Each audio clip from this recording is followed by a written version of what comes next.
pasaje de la Biblia que es un eslabón que une el final de un libro y el comienzo de otro.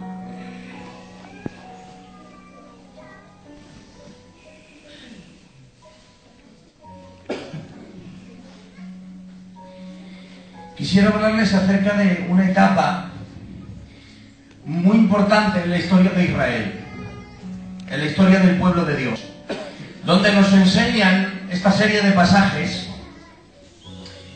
que Dios tiene unos tiempos marcados y prefijados para llevar a cabo su perfecta voluntad. Y vemos el desarrollo del calendario de Dios con su pueblo Israel,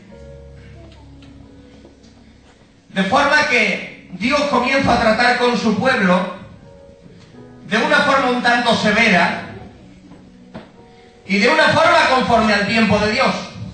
Pero vemos como Dios, con la maestría que a Él la caracteriza, siempre saca lo mejor. Y llevando este pasaje a nosotros, quisiera decirle a algún hombre y mujer de Dios aquí, que no sé qué estará marcando personalmente el calendario de Dios para ti, pero creo que este es un buen día para soltar, romper nuestro propio calendario, abrazar el calendario de Dios. Amén. Y decir como dijo aquella mujer: hágase conmigo conforme a tu palabra. Amén. Aleluya. Así que vamos a la Biblia. En Segunda de Crónicas, capítulo 36, versículo 11 hasta el 16.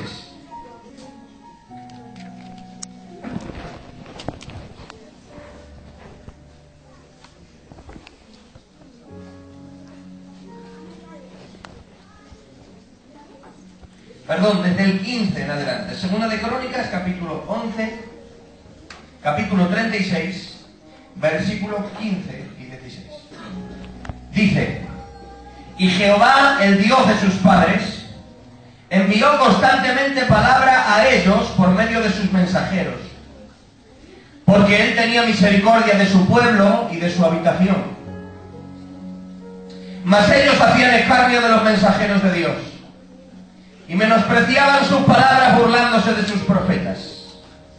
Hasta, mira que hasta más terrible, hasta que subió la ira de Jehová contra su pueblo, y no hubo ya remedio. Jehová enviaba palabra constantemente a ellos porque tenía misericordia de su pueblo y de su habitación. Pero ellos rechazaban la palabra de Dios hasta que subió la ira de Jehová contra su pueblo y no hubo ya remedio. Cuando Dios llamó a Israel, lo llamó para servir a un solo Dios. Amén. Cuando Dios apartó a Israel de entre las naciones, lo apartó para ser el único y absoluto dueño de su pueblo. Pero Israel arrastraba una fea costumbre. Es que pueblo con el que trataba, de ese pueblo cogía costumbres, cogía ídolos, cogía cositas.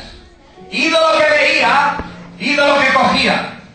Nación que veía, nación que imitaba. De modo que Israel comienza a desarrollar unas costumbres que le unen a dioses que no son verdaderos. De modo que las naciones podían ser al menos de tres tipos de creencias. Podían ser politeístas, es decir, de muchos dioses. Podía ser monoteísta, de un solo Dios.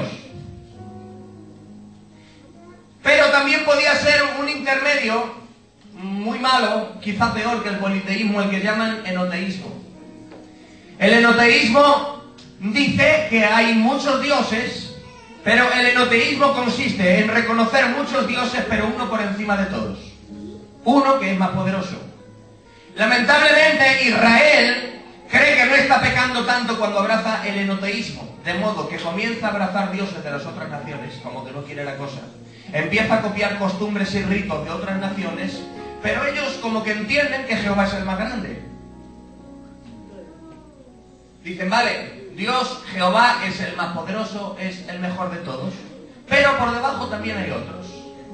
Cuando Israel comienza a abrazar el enoteísmo, es entonces cuando Dios empieza a enviar a sus profetas. con una palabra de restauración, con una palabra de dirección, con una palabra de exhortación.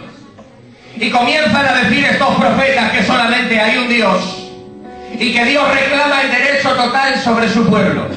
Es por eso que cuando se levanta el profeta Isaías, en unos pocos capítulos, del 40 al 50, vemos que se repite tantas veces la palabra yo Jehová, yo Jehová, yo Jehová, yo Jehová que creo los cielos, yo Jehová que creo la tierra, yo Jehová que te saqué de tierra de Egipto y de la tierra de servidumbre, yo Jehová que hago por mí mismo todas las cosas, no hay dioses conmigo, yo hago vivir y yo hago morir, aleluya. Por eso el profeta Isaías recalca tanto Dios a través de su boca, yo Jehová, porque está rompiendo la enseñanza enoteísta de que puede haber un Dios por encima pero otros por debajo. Es por eso que Dios dice, no hay dioses conmigo.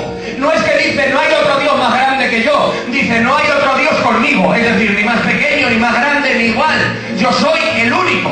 Dice Dios, no hay Dios fuera de mí. Y dice, no conozco ninguno. Amén. Y cuando Él no lo conoce, imagínense. Pero el pueblo continúa con esta costumbre. Así que, denme un minuto. Vamos a dejar a Josué, la verdad, que descanse un ratito, ¿vale? Porque, no sé, quizá vamos a estar un buen rato, no sé cuánto vamos a estar, ¿vale? Pero quizá tardamos, y como yo todavía estoy en el coro allí, me da cosica, sé lo que es estar ahí, pum, pum, pum, pum, y a veces las manos piden auxilio, los tendones, los músculos, así que vamos a dejarle un rato que descanse, ¿de acuerdo?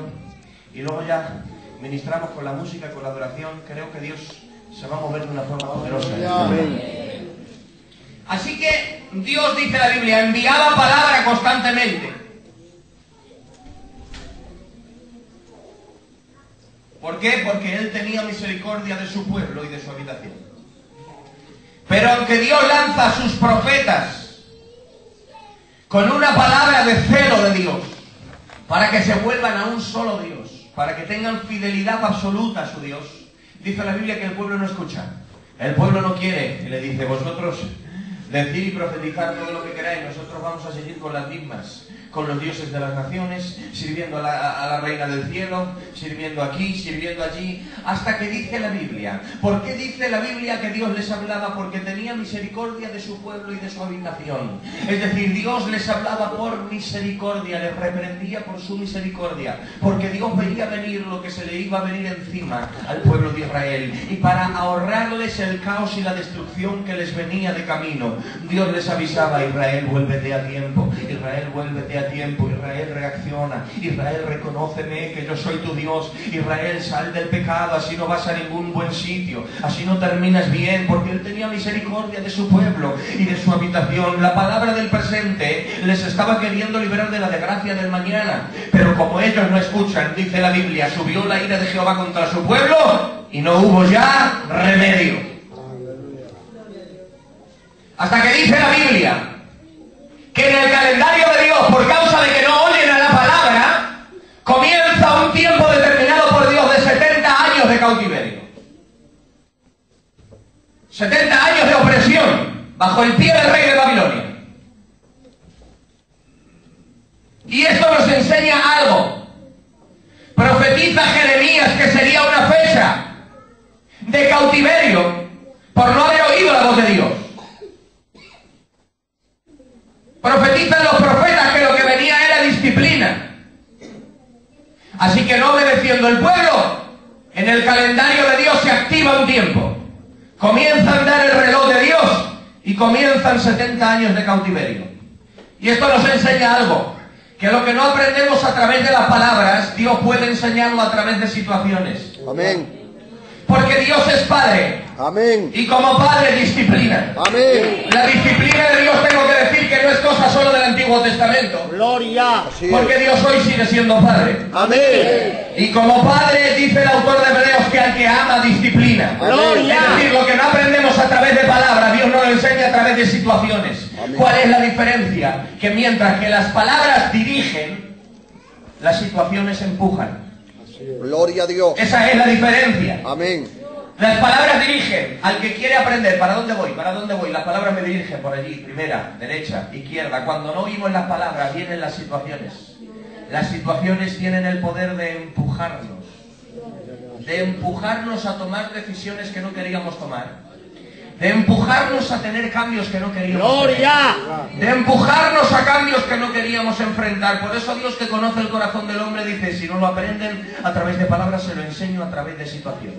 De modo que empieza esa situación que está tratando Dios con su pueblo para provocar un cambio. Pero hermanos, dice la Biblia que a los 20, a los 30 años, a los 35, en mitad del cautiverio, hay gente que se comienza a cansar y no quiere vivir en cautiverio. Rechazan la disciplina de Dios. Rechazan el trato divino que Dios estaba llevando a cabo con ellos. Y dice la Biblia que hay un rey de Israel que se rebela y quiere lanzar un golpe de estado.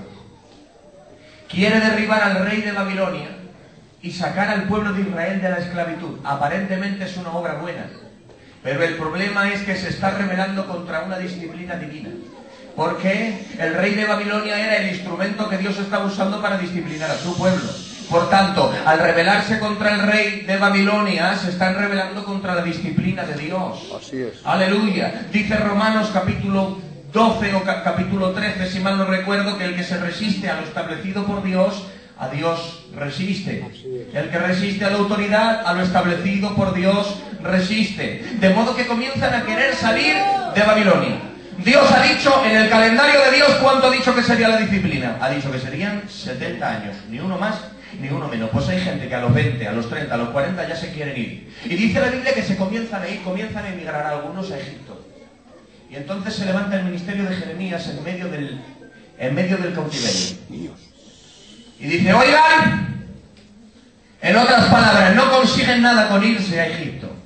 Los que se van a Egipto, profetiza Jeremías, caerán en manos del rey de Babilonia. Porque si se van a Egipto, en Egipto el rey de Babilonia les encontrará. Estaba diciendo Jeremías: no tiene sentido combatir con medios carnales una situación que tiene un origen espiritual. ¡Gloria! El cautiverio del pueblo provenía de su pecado, provenía de su desorden. Era una situación promovida por Dios. Por eso, con espadas, con arcos, con rebeliones o con huidas no podían arreglar nada. Primero había que arreglar el asunto espiritual. Y entonces en el mundo natural las cosas volverían a su sitio. Y es entonces cuando se quieren ir y huyen a Egipto. Y efectivamente, en Egipto el rey de Babilonia les alcanza y les mata. Pero en ese momento, cuando el pueblo se quiere rebelar contra la disciplina de Dios, se levanta Isaías con una profecía bien conocida. Y dice Jeremías 29:16: pueblo mío, no te vayas antes de tiempo. Soporta la disciplina. Y les dice: porque de nuevo volveré a traer a los cautivos de retorno a Jerusalén. Gloria a Dios. Porque de nuevo haré oír en Jerusalén voz de esposo y voz de desposada. Y mira qué palabra tan tierna dice: porque yo sé los pensamientos que tengo acerca de vosotros. Pensamientos de paz y no de mal, para daros el fin que deseáis. ¡Qué hermosa esta promesa! Los hermanos, esta promesa que tomamos para buenas situaciones fue dada en una de las peores situaciones del pueblo de Israel. Pero ¿qué estaba queriendo decir Dios? Le estaba diciendo: pueblo mío, si yo te he metido en esa disciplina es porque he visto que es lo mejor para ti. Es porque he visto que es lo único que te puede hacer cambiar. Porque las palabras no te podían hacer cambiar. La profecía no te podía hacer cambiar. Por eso te tengo que tratar duramente para conseguir ver en ti un cambio. Pero lo que no dudes, pueblo mío, es que yo sé los pensamientos que tengo acerca de vosotros. Son pensamientos de paz y no de mal, para daros el fin que deseáis. Y esto nos enseña dos cosas. Una, que no se pueden combatir situaciones espirituales con medios carnales. Hay gente que intenta solucionar por el tesón. Hay gente que intenta solucionar por medios quizás gitanos. Cosas en su casa que están ocurriendo por el desorden, por dejar entrar el pecado, por dejar entrar lo malo. Hay veces que Dios permite que ocurran cosas y se intentan paliar, se intentan solucionar por medios naturales, pero el origen es espiritual. Primero se requiere un arrepentimiento, se requiere volver a Dios, y cuando la relación con Dios se restaura, entonces las situaciones se restauran. Aleluya. Por muchos enseres que tiremos del barco, hasta que no tiremos a Jonás, la tormenta no se calma. Hay situaciones que solo se solucionan a través del arrepentimiento. Pero esto también nos enseña una cosa, que cuando Dios disciplina es porque ha visto que es lo mejor para nosotros. Es porque ha visto que su disciplina sana, su disciplina levanta, su disciplina restaura. Porque Él es tan maravilloso que no solo restaura con un beso y con un abrazo. Aleluya, los golpes de Dios también sanan, los golpes de Dios también restauran. La disciplina de Dios también te hace una nueva persona. Gloria a Dios. Y dice Dios, yo sé los pensamientos que tengo acerca de vosotros, pensamientos de paz y no de mal, para daros un futuro y una esperanza. No sé cuál es el proceso que puede estar llevando Dios contigo y con tu casa, pero sí te aseguro algo, jamás dudes del amor incondicional de Dios. ¡Gloria! Amén. Y no dudes que su voluntad es buena, agradable y perfecta. Gloria No a Dios. olvides que lo peor que Dios puede hacer no es disciplinar, es abandonar. Claro. Amén. Eso es lo peor que nos puede hacer Dios.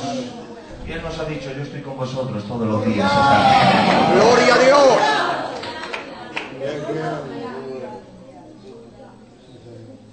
Así que cuando Dios mete a su pueblo en ese ciclo de disciplina, tal como había dicho Dios, pasan los 70 años, el reloj de Dios toca ya el tiempo de disciplina, termina el tiempo de disciplina, y dice Esdras capítulo 1, en el primer año de Ciro, rey de Persia, para que se cumpliese la palabra que Jehová habló por boca de Jeremías, despertó Jehová el espíritu de Ciro, rey de Persia, el cual hizo pregonar de palabra y también por escrito por todo su reino, diciendo, así dicho Ciro, rey de Persia, Jehová el Dios de los cielos me ha dado todos los reinos de la tierra y me ha mandado que le edifique casa en Jerusalén. ¿Por qué sabía Ciro que Dios le mandaba edificarle casa? Ahora lo vamos a ver. Quien haya entre vosotros de su pueblo, sea Dios con él, y suba a Jerusalén, que está en Judá, y edifique la casa a Jehová Dios de Israel, la cual está en Jerusalén. Una vez que termine el tiempo de cautiverio, Dios tiene 4 personajes para promover una reforma, para promover una restauración en el pueblo de Israel. Dios tiene preparado a Ciro, a Josué y Zorobabel, y tiene preparado a Nehemías, y entre ellos también Esdras, el quinto, pero vamos a detenernos en 4 de los personajes. Dios tiene 4 personajes preparados que van a ser los que van a promover la restauración del pueblo, de la peor de sus épocas a la más gloriosa de sus épocas, conocida. Así que el primer personaje es Ciro, y de Ciro aprendemos lo siguiente. Ciro ha dicho, Jehová el Dios de los cielos me ha dado todos los reinos de la tierra y me ha mandado que le edifique casa en Jerusalén, que está en Judá. Esto es fuerte. Primer motivo, porque primeramente había una promesa de restauración, pero comienza el libro de Esdras diciendo que para que se cumpliese la palabra que Jehová habló, Jehová despertó el espíritu de Ciro. Aleluya. Para que se cumpliese la palabra dicha por Dios, Jehová despertó el espíritu. Amén. Dios trabaja con espíritus despiertos, no con espíritus que duermen el sueño de la indiferencia, Muy bien. el sueño de me da igual, Gloria. el sueño de la apatía. Hay palabras gloriosas de Dios dichas sobre tu casa. ¿Cuántos lo creen? Hay palabras buenas de Dios dichas sobre tu casa, sobre tu ministerio, sobre tu familia. Pero óyeme, lo primero que hará Dios contigo para activar el cumplimiento de una palabra es que despertará tu espíritu. Amén. Despertará tu alma, despertará tu mente, te despertará provocando un hambre de Él, te despertará provocando un hambre de compromiso, un hambre de orar, un hambre de ayunar, un hambre de buscarle, un hambre de estar en su presencia. Aleluya. Y cuando Dios despierta tu espíritu, aunque no estés viendo nada visible, recuerda que cuando Dios comienza despertándote es porque hay una palabra que viene de camino para cumplirse. Aleluya. Pero, aleluya, como se suele decir, el Espíritu Santo no es cómplice de vagos. Quien quiera ver cumplimiento de promesas, que se atreva a ser despertado por Dios, que viva una vida despierta en el Espíritu. Aleluya. Para los apáticos, para los conformistas hay eso, lo que ya tienen, lo que ya quieren. Pero para los que tienen hambre de Dios, para los que Dios ha despertado su Espíritu y saben que esto no es todo, saben que hay algo más, saben que hay más de Dios, los que desean ver la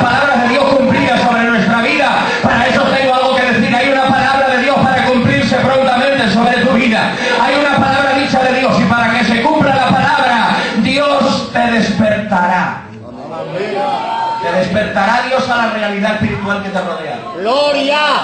Te despertará Dios para que veas qué es lo que Dios está preparando. Te despertará Dios para que veas cuáles son los planes que Satanás está trazando. Para que tomes autoridad y los deshagas en el nombre de Jesucristo el Señor. Y te dará Dios conocimiento y revelación de lo que Él está preparando para tu casa. Aleluya, para que cuando llegue el tiempo no lleguemos un día tarde ni un día antes. Para que estemos en el tiempo que Dios quiere, cuando Dios quiere. Yo sé que aquí en Benavente hay gente de Dios que no quiere adelantarse ni atrasarse. Dice, Señor, queremos estar en tu calendario. Lo que tú hayas preparado para nosotros, Señor, adelante, despiértanos. Despiértanos para cumplir tu palabra en nosotros. Gloria a Dios. Dios trabaja con espíritus despiertos, y para que se cumpliese la palabra, Jehová despertó el espíritu de Ciro. Y ahora vamos a las palabras de Ciro.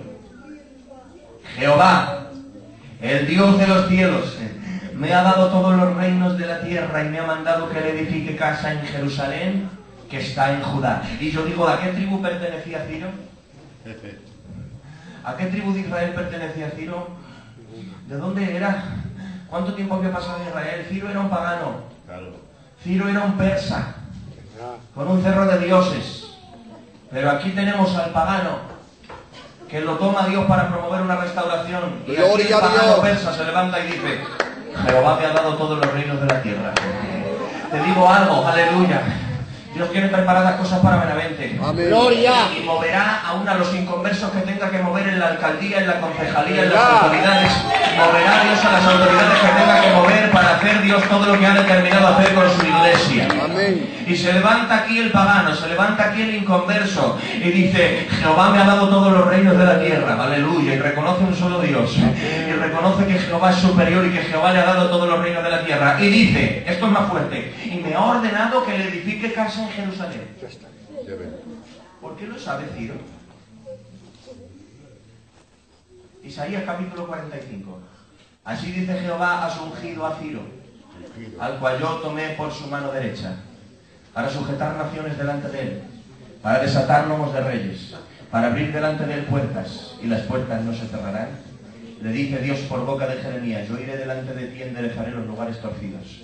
Quebrantaré puertas de bronce y cerrojos de hierro haré pedazos. Y te daré los tesoros escondidos y los secretos muy guardados, para que tú sepas que yo soy Jehová, el Dios de Israel, que te pongo nombre. Yo te ceñiré aunque tú no me conociste, para que se sepa desde el nacimiento del sol hasta donde se pone que yo soy Dios y no hay más. Amén. Digo, ha tomado la palabra de Isaías que ha dicho de él, pero ahora pregunto, aquí hay un problema de fechas. ¿Cuándo se dijo más o menos la palabra profética por boca de Isaías? Alrededor del 730 antes de Cristo. ¿Cuándo ejerce Ciro su ministerio de restauración? Alrededor del 539 antes de Cristo. Esto está demostrado por la historia. Hay unos 175 años de margen entre la profecía y el cumplimiento de la profecía. No me queda más que preguntar entonces, cuando Isaías está profetizando, ¿dónde está Ciro? Aleluya, falta mucho tiempo para que Ciro nazca. Fue 175 años antes, pero ¿en qué nivel profético se mueve Isaías? Que dice, hay un hombre que va a restaurar y se va a llamar Ciro y va a restaurar Jerusalén. Así dice Jehová, has ungido a Ciro. Por tanto, cuando Ciro ve la profecía de Isaías cientos de años antes de que él naciera, no sé cuántos años podía tener 50, 60, aleluya, podían ser unos 120 años, unos 100, unos 90 años antes de que él naciera, y ve que hay una profecía que dice, así dice Jehová, has ungido a Ciro. Ciro ya se queda muerto y dice, esto tiene que ser Dios. Imagínate que alguien escribe en el siglo XIX y dice, así dice Jehová, has ungido Julio, al cual yo tomé por su mano derecha. Ay, padre, ya estás viendo eso y dices, esto ya da un poco miedo. ¿Que a quién le ha dicho cómo me llamo? O sea, no era aquella profecía de aquí hay un hombre que se llama Antonio. Que, claro, si yo creo en ese tipo de profecías, Dios puede revelar nombres. Claro que sí, Dios puede revelar nombres. Pero no era ese tipo de profecía de aquí hay un hombre que se llama Antonio. Él está hablando de alguien que falta muchos años para que nazca y lo llama Dios por su nombre. Y dice Isaías, hay un restaurador que tiene Dios preparado, se llama Ciro. Él es mi pastor y hará todo lo que yo quiero, al decir a Jerusalén serás fundada. Pero mira qué palabra, porque si esto te rompe los esquemas, esto ya yo creo que nos funde los plomos. Dice Isaías, así dice Jehová, has ungido a Ciro, al cual yo tomé. Gloria a Dios. Al cual yo tomé. No dice al que yo tomaré. Todavía ni ha nacido. Y dice Isaías, al cual yo tomé por su mano derecha. Es que lo que todavía faltaban años para que ocurriese, en la mente de Dios era una realidad. Era una realidad tan tangible que Dios había visto el presente, había visto el futuro y le podía decir a Ciro antes que naciera: Ciro, aunque tú todavía no sabes nada, yo ya te he tomado por tu mano derecha. Yo ya te he elegido para que restaudes a mi pueblo Israel. Yo ya te he elegido para que promuevas un avivamiento y para que promuevas un cambio. En la mente de Dios ya es una realidad. Por eso Él dice: yo tomé por su mano derecha. Lo único que necesitas es seguir caminando para que lo que ha ocurrido en la mente de Dios lo vea realizado en el tiempo cronos. Pero está asegurado que en el tiempo caído de Dios es una garantía. Dios ha ido a tu futuro y te ha dicho: vengo de tu futuro. Eso pasó con Abraham. Acompáñenme a la doctrina paulina, hablando acerca de Abraham. Dice Pablo: a Abraham le fue dada la nueva, diciendo: haré de ti una nación grande y te bendeciré. ¿Le fue dada el qué? La nueva. ¿Una nueva qué es? Una noticia. Lo que en otros textos llama promesa, Abraham le llama nueva, noticia. ¿Y qué es una noticia? Una noticia es algo que ya ha ocurrido. ¿Te has enterado de esto que ha pasado? Eso es una noticia. Una noticia es algo que ya está hecho. De modo que Pablo está diciendo: a Abraham le fue dada la noticia, diciendo: te haré de ti una nación grande y te bendeciré. Es decir, cuando Dios hablaba con Abraham, no estaba limitado el tiempo cronos con Abraham, en las limitaciones de Abraham, diciendo: bueno, vamos a ver qué puedo hacer contigo en el futuro. No, aquí está Abraham, de 100 años, su cuerpo casi muerto, pero Dios viene de su futuro y le dice: Abraham, vengo de tu futuro y en tu futuro eres padre de multitudes, en tu futuro tienes una gran nación, en tu futuro tienes hijos, en tu futuro yo salvo a Isaac, en tu futuro eres padre de una nación, en tu futuro te bendigo, en tu futuro, aleluya, te levanto, en tu futuro te prospero, aleluya. Las promesas de Dios para los obedientes no son proyectos, son noticias. Para los obedientes, para el que se sale de la voluntad de Dios, que no espere ver lo que Dios le dijo. El que se sale de la voluntad de Dios cosechará lo que está sembrando. Pero el que anda en obediencia, el que anda en la voluntad de Dios, lo que Dios habla del futuro, no son proyectos, son noticias. Dios está viniendo de mi futuro y te dice: vengo de tu futuro y en tu futuro eres más ungido que ahora. Vengo de tu futuro y en tu futuro estás sano. Vengo de tu futuro y en tu futuro te estoy usando. Vengo de tu futuro y tu futuro es mejor que tu presente. Habrá alguien que crea que los planes de Dios sobre su vida son una realidad. Amén. Gloria a Dios. Aleluya. Y dice Dios: aún no he nacido, pero yo ya lo he tomado por su mano derecha. Gracias, Dios. Es por eso que Ciro dice: esto tiene que ser Dios. Y dice Dios: yo iré delante de ti. Y cuando Ciro se levanta, a mí me da una gran lección. Me da una lección tremenda. Este hombre, un hombre pagano, un hombre de Persia, ajeno a los pactos, a la ciudadanía de Dios, y qué rápido asume el llamado que Dios tiene para él. Señor. Y a la primera lo obedece y dice: Jehová me ha mandado esto y lo voy a hacer. Gloria a Dios. Y yo digo, a veces nosotros, conociéndole, siendo sus hijos, Muy siendo bien. sus siervos, estando aquí en su presencia, y cuántas veces nos tiene que decir Dios las cosas. Creo que nos vendría bien tomar ejemplo de este hombre. ¡Gloria! Y decir: si un Ciro obedeció a la primera, ¿cómo no vamos a decirle nosotros: Señor, cuenta conmigo para lo que tú quieras, cuando tú digas, Señor, Gloria a Dios. aquí está mi vida? Qué bueno. Así que dice la Biblia que bajo el ministerio de Ciro comienza una restauración. Pero ocurre algo. Después del ministerio de Ciro, Dios tiene otros dos reformadores preparados. Tiene Dios otros dos restauradores, Zorobabel y Josué. Dice la Biblia que Zorobabel y Josué comienzan un proyecto de restauración con el templo, comienzan a edificarlo. Y dice la Biblia: pero el pueblo de la tierra intimidó a Israel para que no edificase. Cuando se levanta esta obra tan de Dios, pregunto, con estas palabras de Dios tan concretas, con con estos indicios de Dios, con estas señales proféticas tan fuertes, se podía dudar si eso era de Dios o no era de Dios. La misma boca de Dios hablando, y cuando ellos comienzan algo tan de Dios, dice la Biblia que el pueblo de la tierra se levanta contra ellos. Y se levanta gente que critican, se levanta gente que comienza a difamarles, y van contra ellos hacia el rey diciéndoles: están promoviendo una sedición, esto tiene que parar.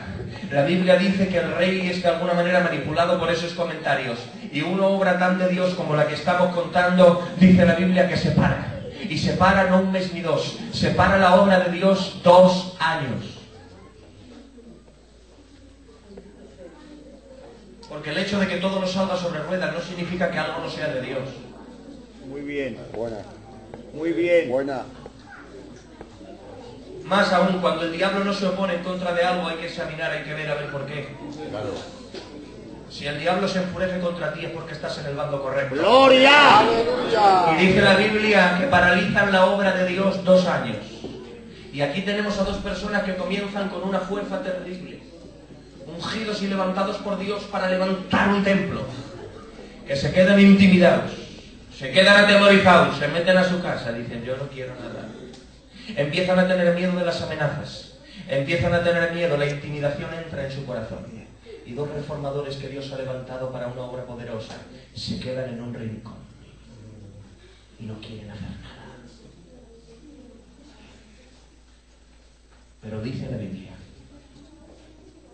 que cuando 2 reformadores se paran, Dios tiene preparados ahora 2 profetas para que vayan donde los reformadores. Y Dios enciende 2 antorchas que se llaman Ageo y Zacarías, y se levantan con una palabra de Dios. Toca, por favor. Y cuando la obra de Dios lleva 2 años paralizada, aparece Ageo,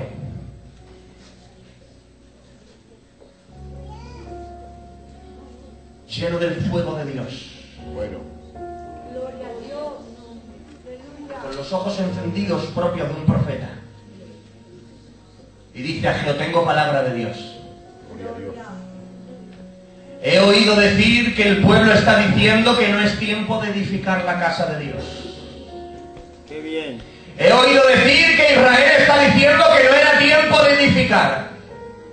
Porque ¿saben qué había ocurrido? La intimidación había sido tan fuerte que el pueblo de Dios en Jerusalén habían dicho: bueno, pues no sería tiempo, ya está, vamos a dejarlo así. No era tiempo, vamos a dejarlo en las manos de Dios y ya está. Se levanta Ageo y dice: he oído decir, están diciendo por ahí el pueblo que no era tiempo. Y dice: permitan que me sienta libre, que me baje por aquí, por favor. Y dice: es tiempo de que vuestras casas estén artesonadas y mi casa esté dejada desierta. Es tiempo de estar enredado cada uno en sus cosas y que dejen mi obra. Es tiempo de que cada uno esté en su negocio, cada uno en su casa, cada uno en su parcela. Y dice Ageo: así dice Jehová, subid al monte y traer madera, poner la obra de mi casa en acción otra vez, y pondré en ella mi voluntad, Gloria a Dios. y seré glorificado en ella. Ha dicho Jehová. Amén. No es tiempo de conformismo, no es tiempo de irse cada uno a un rincón, cada uno a su negocio, cada uno a su parcelita. Es tiempo que lo que Dios comenzó siga caminando hacia adelante. Porque oigan, los reformadores de Dios también se cansan, los ungidos de Dios también se debilitan, y los heridos de Dios también tienen miedo. Pero tengo que decir que donde hay un reformador que se paraliza, hay un profeta de Dios que se levanta y dice: no es tiempo de temor, no es tiempo de conformismo, es tiempo de levantarse. ¡Aleluya! Gloria a Dios.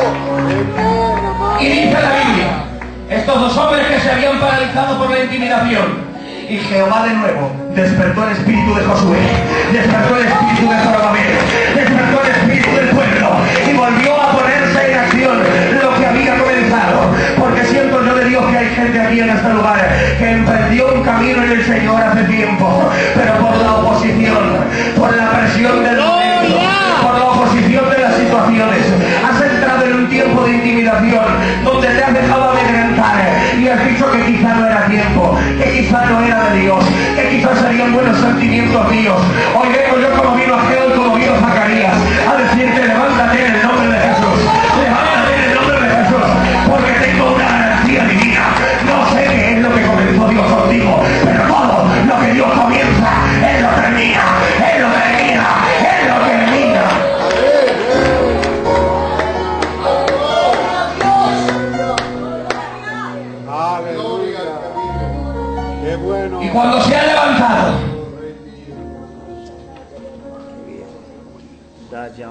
Hay una nueva promesa de Dios.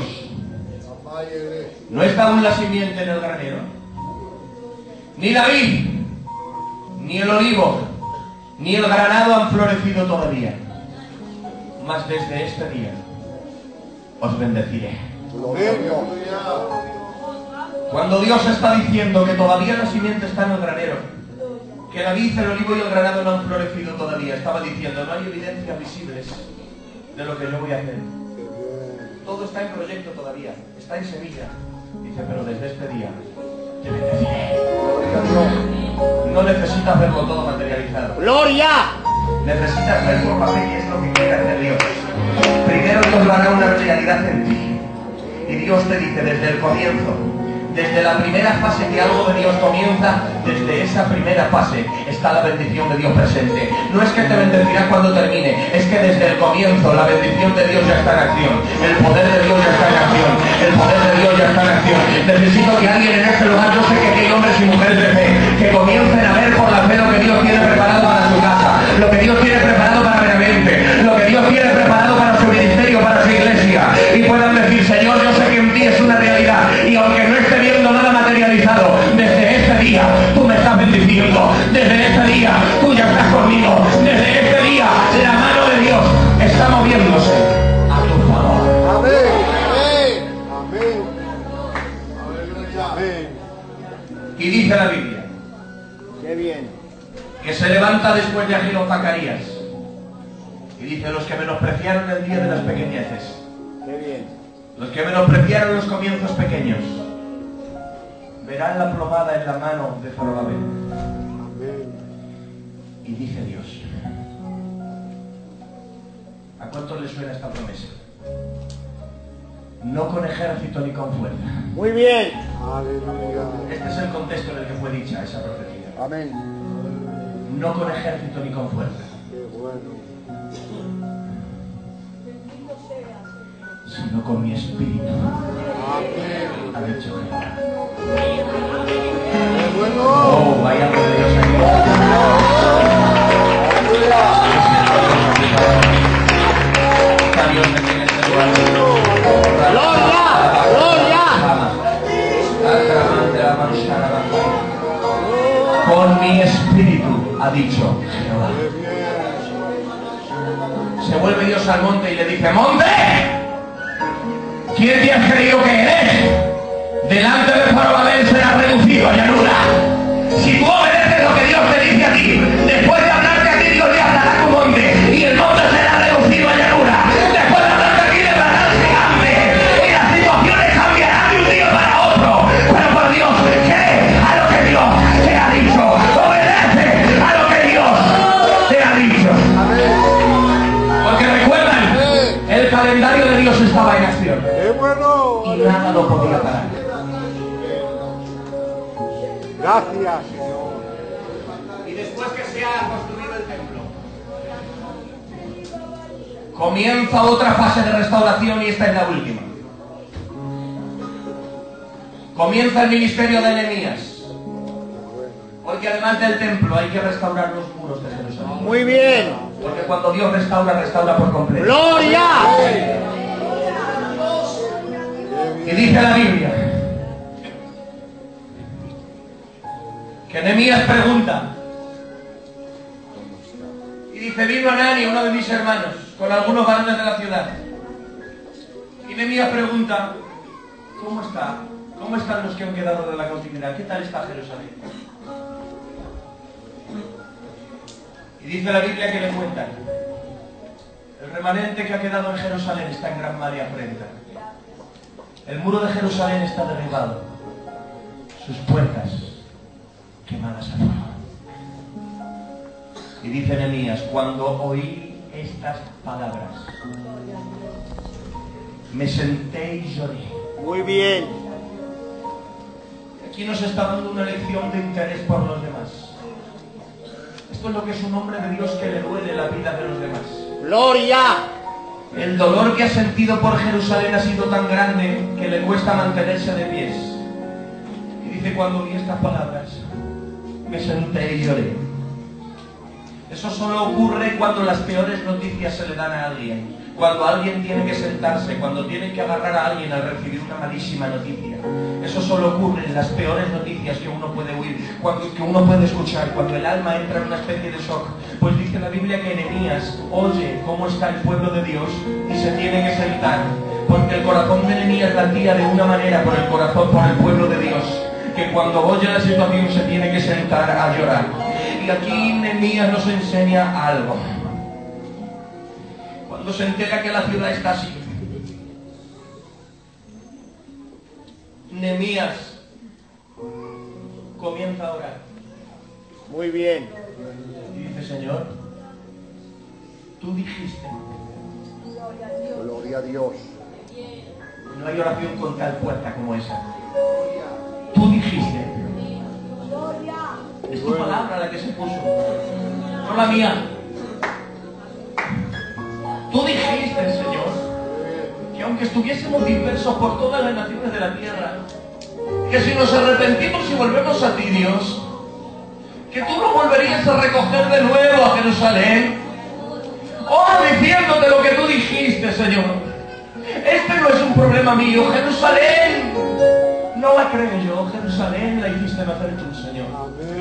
Y yo entiendo que si a mí me duele Jerusalén, mucho más te duele a ti, Señor. Lo único que quiero decirte, estaba diciendo en otras palabras Nehemías, era decir: Señor, si quieres contar con alguien para promover la restauración de Jerusalén, aquí estoy yo, Señor. Aquí estoy yo, Padre mío. Aquí estoy yo, Señor. Y esto nos enseña algo. Oigan, los profetas, las visiones, los sueños han estado presentes en todos los pasajes anteriores. Para que se levantara Ciro, ¿qué necesitó? Una profecía 175 años antes de nacer. Para que se levantase Zorobabel y Josué, necesitaron una profecía de sus contemporáneos, Ageo y Zacarías profetizándoles. Pero ahora pregunto, ¿a Nehemías quién le profetiza? ¿Quién viene con la profecía donde Jeremías para decirle, Nehemías, perdón? ¿Quién viene donde Nehemías a decirle: Nehemías, tú eres el restaurador que Dios ha levantado? Nadie. Nadie le habla. Isaías no tiene una palabra para él. Jeremías no tiene una palabra para él. Zorobabel y Josué no tienen una palabra para él. Yo pregunto, a todos les está confirmando Dios por medio de los profetas. ¿Por qué no lo confirma Nehemías también? Dios conocía el corazón de Nehemías. Y sabía que Nehemías tenía el oído tan fino, la voz de Dios. Muy Que bien. no tenía que mandarle a nadie que le profetizara. Pero el momento que el Padre le susurrara: Nehemías, cuento contigo, vamos a levantar el mundo. Nehemías iba a oír la voz de Dios y se iba a levantar. Aleluya, te tengo que decir algo. Habrá veces que Dios te contestará por medio de profetas, por medio de sueños y por medio de visiones. Yo creo en los sueños, en las visiones y en las profecías, pero tengo que decirte algo. Habrá veces que por fuera parezca que Dios guarda silencio, pero lo que está haciendo es enseñarte a que oigas la voz de Dios directa a tu corazón. Habrá cosas que en vez de decírtelas por medio de alguien, ¿qué hará Dios? Que pondrá Dios una carga, pondrá Dios un dolor, pondrá Dios un sentir. ¿Sabes qué hizo Dios con Nehemías? Se inyectó algo del corazón de Dios. Cogió una inyección divina y lo inyectó sobre el corazón de Nehemías. Cuando Nehemías se vio sintiendo eso por Jerusalén, dijo: ay, Padre, esto no puedo ser yo, esto tiene que venir de Dios. Yo no tengo capacidad para amar de esa manera, esto tiene que ser Dios. Yo no tengo capacidad para interesarme tanto por la gente de esa manera, esto tiene que ser Dios. Así que cuando Dios le habla al corazón, Nehemías se levanta y vemos algo. Primero, un hombre que sabe oír la voz de Dios, y segundo, la reacción de un corazón sensible que dice: cuando oí estas palabras me senté y lloré.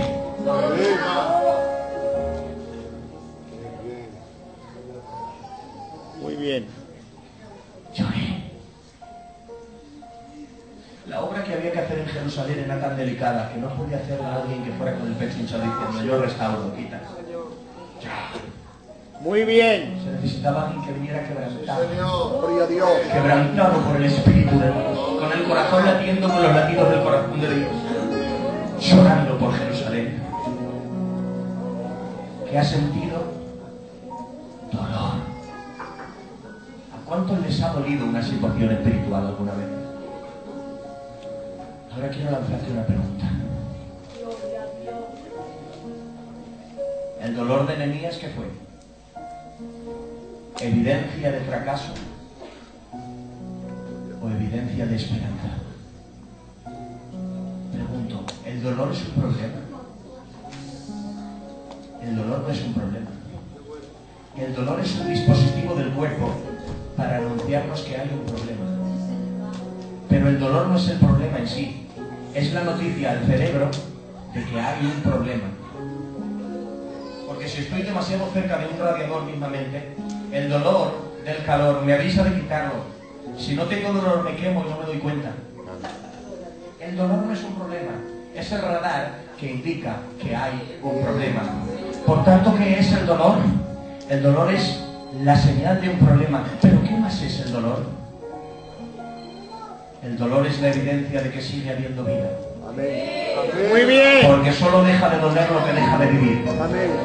Por eso, para ver si hay sensibilidad, si sigue habiendo vida, los médicos dicen aquí te duele, y aquí te duele, y aquí te duele, y cuando dices sí, dicen bien. Eso es porque sigue habiendo esperanza, el sistema nervioso está bien, ese miembro está bien, se puede perder, pero solamente deja de doler cuando un miembro se encangrena. Cuando viene la gangrena, es decir, la muerte avanza en un miembro, deja de doler. Un miembro, cuando entra en gangrena, deja de doler. ¿Por qué? Porque la vida deja de circular, pero mientras sigue habiendo vida. ¡Gloria! Aleluya. ¿Cuántos han visto a veces algo que parece imposible? Cuando ha habido un terremoto, en medio de los escombros han salido niños vivos y les han podido rescatar. Muchas veces los equipos de rescate han estado rescatando, han estado quitando escombros, y de momento han oído el lloro de un niño y han dicho, ahí está, evidencia de esperanza, ahí están comenzando a quitar los escombros. ¿Por qué? Porque el lloro del niño es la evidencia que debajo de los escombros sigue habiendo vida, sigue habiendo esperanza. En los escombros de Jerusalén parecía que no se podía restaurar, pero en el cielo escucharon evidencia de esperanza, escucharon las lágrimas de Nehemías debajo de los escombros, y esa era la evidencia de que Nehemías seguía teniendo vida. Todavía le dolía la situación, y en el cielo dijeron, adelante, debajo de los escombros sigue habiendo vida, sigue habiendo vida, sigue habiendo vida. No sé lo dolorosa que es tu situación, pero te digo, si todavía tienes deseo de cambiar, si todavía te duele pecar, si todavía te duele estar bajo espiritualmente, si todavía te duele estar lejos de Dios, es porque sigue habiendo vida, sigue habiendo vida. Hay esperanza para Dios, de parte de Dios para ti. ¡Gloria a Dios! Cuando una situación deja de doler es porque la muerte está avanzando. Pero alguien oyó en el cielo que se escuchaban unas lágrimas en Jerusalén. Y Dios dijo, ese es mi siervo Nehemías. Adelante. En los escombros sigue habiendo vida. Pero además de un miembro en gangrena, ¿cuál es también un miembro que no duele? Un miembro ortopédico. Los miembros ortopédicos no duelen, porque aunque están unidos, no comparten venas, no comparten sangre, no comparten vida por el cuerpo. Me siento libre, pastor. Amén. A quien no le duele el estado de la iglesia, a quien no le duele ver mal a la iglesia, al que no le duele la vida de los demás, el que no se interesa por los demás, el que solo vive para sí mismo, tengo que decir que debe ser un miembro ortopédico, porque si fuera del cuerpo le dolería. ¡Gloria! Lo que tiene vida y lo que tiene esencia con el cuerpo participa del dolor con el cuerpo. El que no siente nada por los demás no se parece en nada a mi Cristo, que no vino para ser servido, sino para servir. Pero los hombres de Dios con sentimientos de Dios en el corazón, donde hay vida de Dios, el que tiene vida de Dios no vive pensando qué pueden hacer los demás por él, vive pensando qué puede hacer por los demás, no vive pensando, no me visitan, es que no vienen, es que no me ayudan, es que no me dan amor, no, dice, ¿dónde hay alguien necesitado? ¿A quién hay que visitar? ¿A quién hay que levantar? ¿A quién hay que restaurar? Estas son las personas que Dios utiliza para promover restauración en medio del pueblo de Dios. Tengo que decirle a alguien en este lugar, no sé cuánto te duele la situación, pero si todavía te duele una situación crítica, hay una restauración de Dios preparada para ti. Dios quiere mostrar su gloria en medio de su pueblo.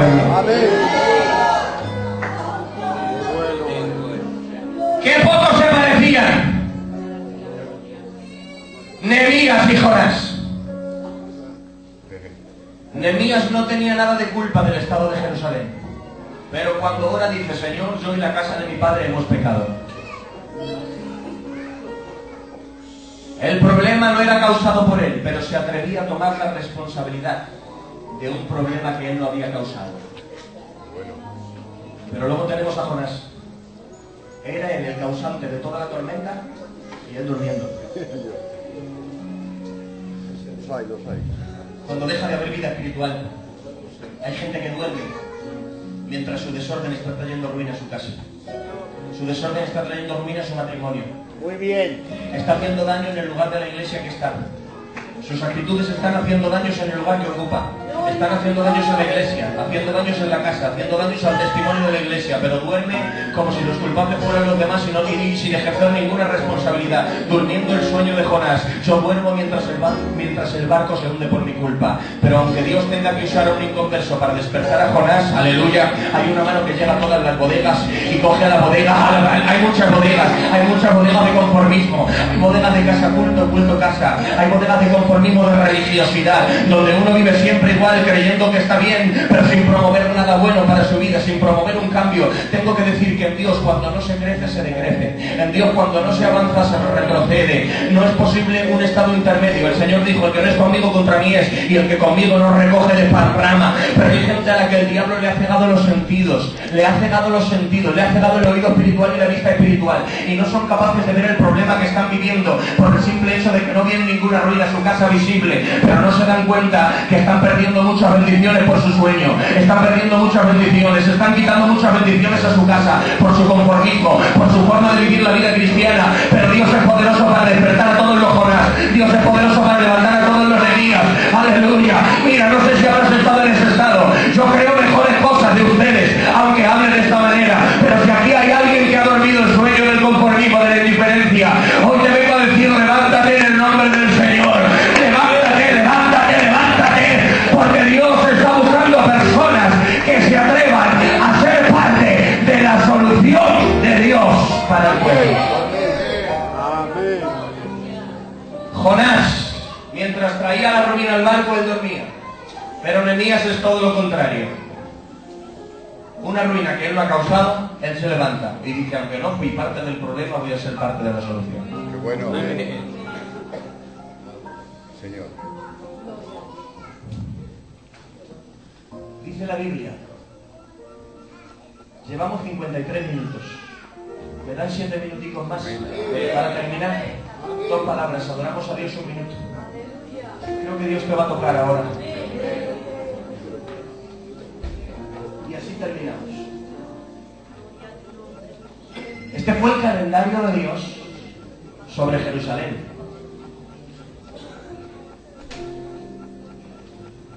Este fue el calendario de Dios sobre Jerusalén.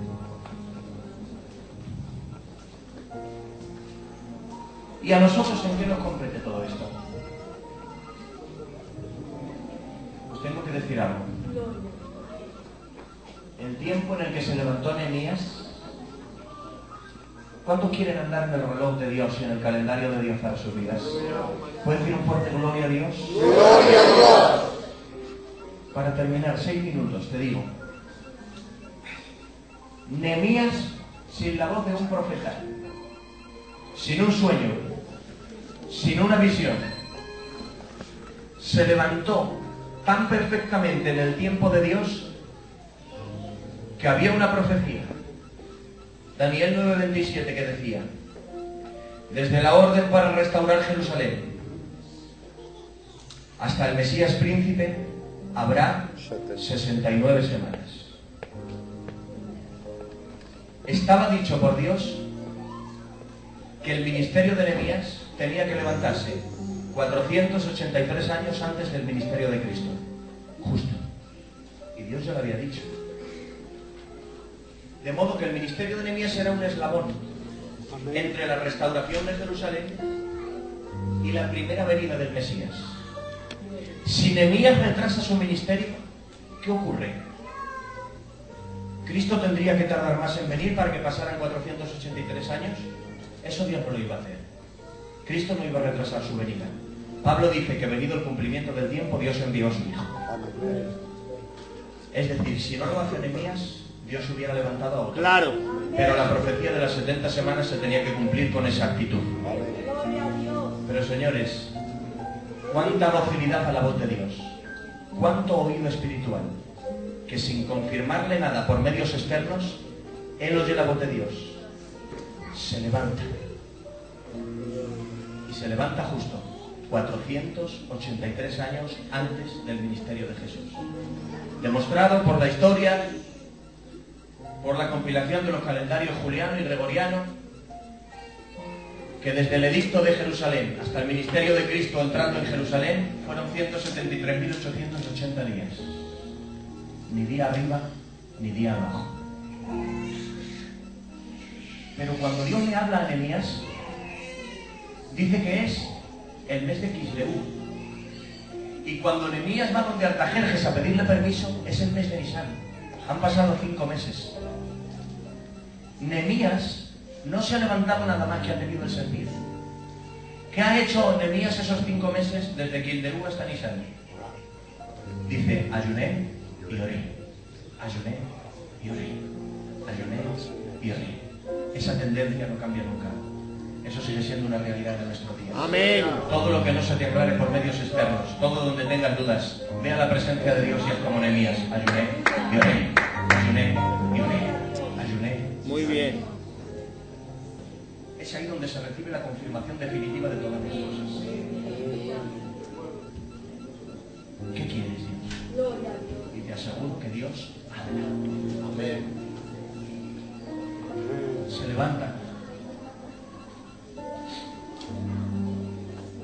Y cuando la carga es tan fuerte que no la puede soportar, está dispuesto a morir por ella, porque ir triste delante del rey podía tener pena de muerte, pero a Nehemías ya le da igual, va triste delante del rey porque es capaz de morir por la visión.